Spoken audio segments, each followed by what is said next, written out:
प्रशांत मिश्र ने press conference किया।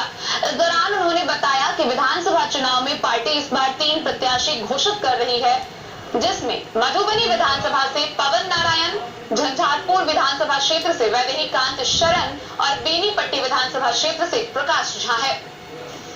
Akhil Bharatiya Mithila party के अध्यक्ष ने मधुबनी शहर के एक होटल में प्रेस कॉन्फ्रेंस आयोजित किया, जिसमें 3 प्रत्याशियों के नामों की घोषणा की गई। मधुबनी विधानसभा से पवन नारायण, झंझारपुर विधानसभा से वैदेहीकांत शरण, डीके बाबा तथा बेनीपट्टी विधानसभा क्षेत्र से प्रकाश झा का नाम अनाउंसमेंट किया गया। उन्होंने कहा कि लोकसभा चुनाव में जनता ने कहा था कि आप लोग विधानसभा में आइए, अतः हम लोगों ने विधानसभा में प्रत्याशी उतार दिया है। अब जनता जनार्दन निर्णय करे कि मिथिला राज्य तथा मिथिला मैथिली के सर्वांगीण विकास हेतु चर्चा की गई। राष्ट्रीय महासचिव संजय मैथिल ने कहा कि मिथिला राज्य के लिए यह चुनाव मील का पत्थर साबित होगा। चुनाव प्रभारी भवनाथ झा बबलू ने मैथिल और मिथिला के विकास एवं बाढ़ सुरक्षा, शिक्षा, रोजगार पर बहुत काम करने की बात कही, जिसके लिए सभी प्रत्याशियों को जिताकर नए संकल्प के साथ सदन में भेजने की बात कही गई। बताइए क्यों प्रेस कॉन्फ्रेंस कर रहे हैं?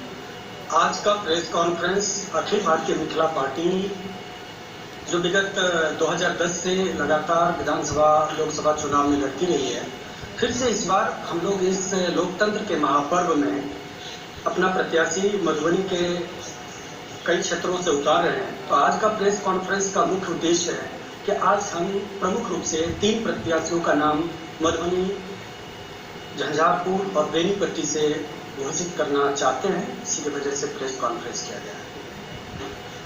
जो प्रमुख रूप से आज के प्रत्याशी जिन लोगों का नाम हम लोग घोषित कर रहे हैं, पवन नारायण जी जो मैथिली संगीत और मैथिली क्षेत्र में लगातार विगत कई वर्षों से अपना जीवन लगा रहे हैं, हम लोगों ने उनको अपना प्रत्याशी चुना है। और अखिल भारतीय मिथिला पार्टी अपने बैनर के नीचे पवन नारायण जी को मधुबनी विधानसभा क्षेत्र से प्रत्याशी बना रही है। हमारे जो दूसरे प्रत्याशी हैं वो भी गीत संगीत और मैथिली के क्षेत्र से आते हैं, श्रीमान वैदेहीकांत शरण जी, जिनको हम लोग वीके बाबा के नाम से जानते हैं। तो वीके बाबा को हम लोगों ने झंझारपुर विधानसभा क्षेत्र से प्रत्याशी बनाया है। और झंझारपुर के बाद सीधा हम लोग बेनीपट्टी चलते हैं। बेनीपट्टी से हमारे बीच में जो प्रत्याशी हैं भाई प्रकाश झा जी, साधारण व्यवसायिक जीवन व्यतीत करने वाले पर सामाजिक रूप से कार्य करते रहे हैं। तो इनको देख के हम लोगों ने एक नया और एक अलग तरह का डिसीजन लिया है कि एक सामाजिक कार्यकर्ता को हम लोगों ने बेनीपट्टी विधानसभा क्षेत्र से बेनीपट्टी के जनता के बात को आगे तक ले जाने के लिए प्रत्याशी के रूप में उतारा है। बताइए आपका क्या कहना है? मैं अखिल भारतीय मिथिला पार्टी का महासचिव हूँ और इसी नाते सभी जितने भी मीडिया है सबको मैं धन्यवाद देता हूँ कि आप लोगों ने अखिल भारतीय मिथिला पार्टी को जनता तक पहुँचाया है।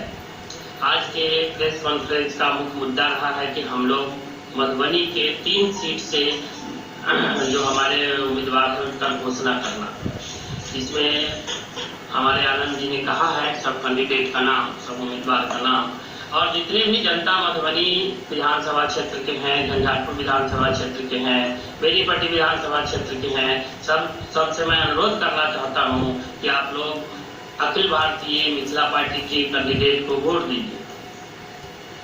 एक बार डिलीट कर दिए वीडियो। मधुबनी से फिरोज आलम की रिपोर्ट।